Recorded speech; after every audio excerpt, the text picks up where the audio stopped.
मित्रांनो, सकाळचे 9:30 वाजलेत. एक IT इंजिनियर वारजेवरून हिंजेवाडीमध्ये जायला निघाला होता घरातून. अंतर जेमतेम 12 किलोमीटरचंच, पण घड्याळाचा काटा पुढे सरकत राहतो आणि गाडी एका इंचानेही पुढे सरकत नाही. इतकी ट्रॅफिक जाम. त्या चांदणी चौकाजवळ सिग्नलवर तो तब्बल 45 मिनिटं अडकून पडतोय आणि ऑफिसचं पहिलं मीटिंग सुद्धा त्याचं चुकतं आणि डोक्यात एकच प्रश्न घुमत राहतो, हा प्रवास कधी सुसह्य होणार आहे. पण मित्रांनो, एक गोष्ट लक्षात घ्या, ही गोष्ट एका व्यक्तीची नाहीये, हे संपूर्ण पुण्याची गोष्ट आहे. पुण्यात राहणाऱ्या लाखो नागरिकांची ही रोजची लढाई आहे. आजच्या या व्हिडिओमधून आपण पाहणार आहोत पुण्याचा वाहतूक कोंडीचं खरं वास्तव काय आहे आणि प्रशासनाने त्यावर काढलेला एक ठोस तोडगा. कारण ही केवळ एका शहराची समस्या नाहीये, तर विकासाचा वेग आणि पायाभूत सुविधांमधील जी तफावत आहे यातूनच जन्माला आलेलं एक मोठं आव्हान आहे, जे उद्या मराठवाड्यातल्या वेगाने वाढणाऱ्या शहरांनाही भेडसावू शकतं. त्यामुळे हे उदाहरण आपल्या मराठवाड्याच्या लोकांना एक उदाहरण आहे. आता काय पर्याय काढतं हे सरकार आणि प्रशासन तेच जाणून घेणार आहोत आजच्या या व्हिडिओमधून. नमस्कार, मी आपल्या सर्वांचा मित्र अक्षय ताटे आणि आपण बघताय सत्य पे सत्ता. प्रश्न तुमचे, आवाज आमचा. सध्या संपूर्ण पुण्यामधील ट्रॅफिकचा प्रश्न गंभीर आहे. यावर सर्वच जण आवाज उठवतात. जगातील नामांकित अशा टॉमटॉम या संस्थेने नुकताच एक अहवाल प्रसिद्ध केलाय आणि या अहवालानुसार जगात सर्वाधिक वाहतूक कोंडी होणाऱ्या शहरांच्या यादीत पुणे 5व्या क्रमांकावर आलाय. जगात 5व्या क्रमांकावर. एक सर्वसामान्य पुणेकर वर्षाला तब्बल 152 तास फक्त ट्रॅफिकमध्ये अडकून घालवतोय. 152 तास म्हणजे विचार करा.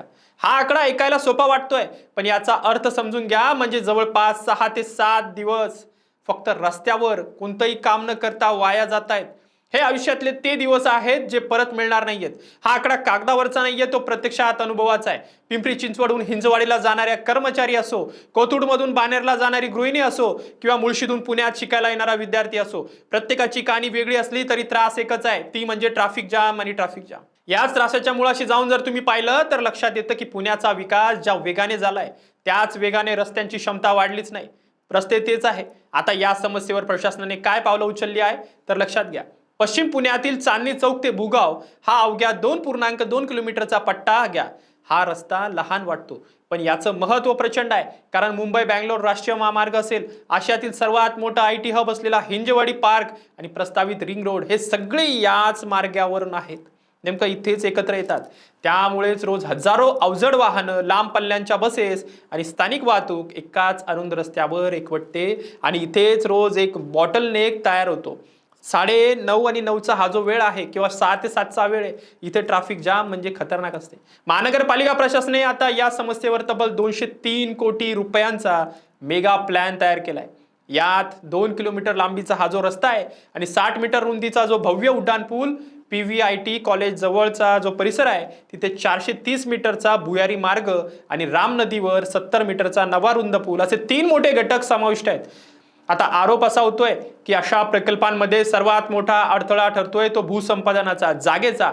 पण इथे 80% भूसंपादन आधीच पूर्ण झालंय आणि निवेदनासाठी 29 ऑगस्ट 2026 म्हणजे आता येणाऱ्या 29 ऑगस्टला ही अंतिम मुदत आहे, निश्चित करण्यात आली आहे. म्हणजे प्रत्यक्ष कामाला लवकरच वेग येणार आहे. पण मित्रांनो, हे फक्त उड्डाण पूल बांधून पुण्याचा प्रश्न सुटणार नाही, हे प्रशासनालाही उमगलाय. कारण जमिनीवर आता रस्ते रुंद करायला जागाच शिल्लक राहिली नाहीये, तर रस्ते रुंद करणार कसे? त्यामुळे मुख्यमंत्री देवेंद्र फडणवीस यांनी एक धाडसी संकल्पना मांडली आहे, भूगर्भातून रस्ते म्हणजेच पाताळ लोक प्रकल्प. हा ऐकायला थोडा मजेत वाटतोय, पण हा प्रकल्प पण खूप चर्चेत आहे. या अंतर्गत कोथरूड सुतारदरा ते पाषाण दरम्यान सुमारे 3 किलोमीटर लांबीचा आणि 24 मीटर रुंदीचा भुयारी मार्ग प्रस्तावित आहे. आज जो प्रवास पाऊण तास घेतोय तोच प्रवास या बोगद्यामुळे अवघ्या 10 मिनिटात पूर्ण होईल असं उद्दिष्ट ठेवण्यात आलंय. या प्रकल्पाची खरी गोष्ट वेगळीच आहे.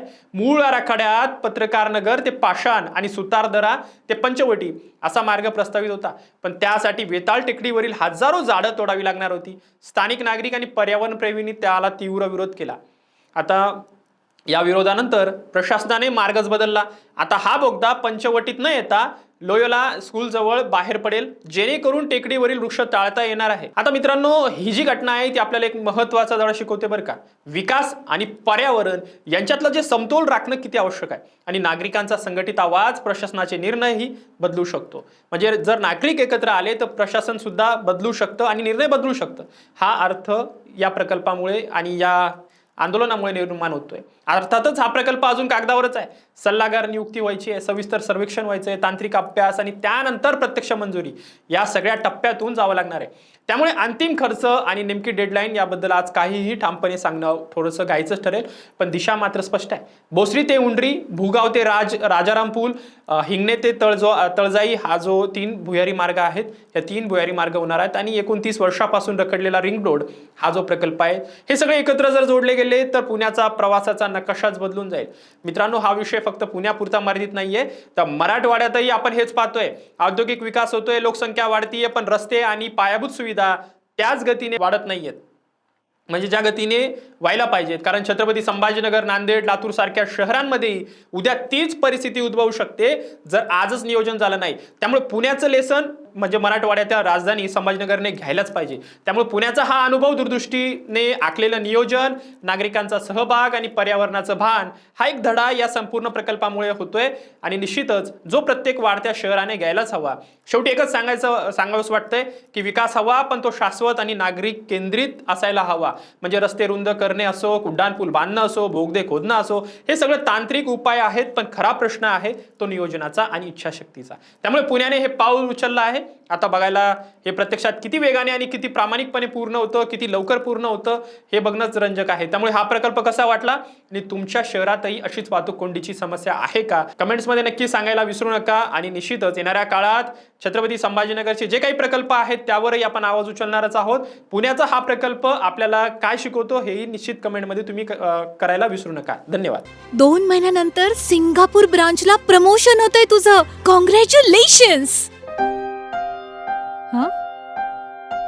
काय ग, तुला आनंद नाही झाला? मॅडम, तुम्हाला माहितीच आहे की मला PCODचा त्रास आहे. दिवसभर फटीग असतो, सारखा मूड स्विंग होतो. उगाच एवढी जबाबदारी कशाला घ्यायची? अगं, एवढं सिरियस नाहीये ते. त्यावर सोपा उपाय आहे. Doctor Chatej homeopathy clinic. अगं, किती जणींनी तिथे उपचार घेतलेत. महाराष्ट्रात अनेक ठिकाणी त्यांच्या शाखा आहेत.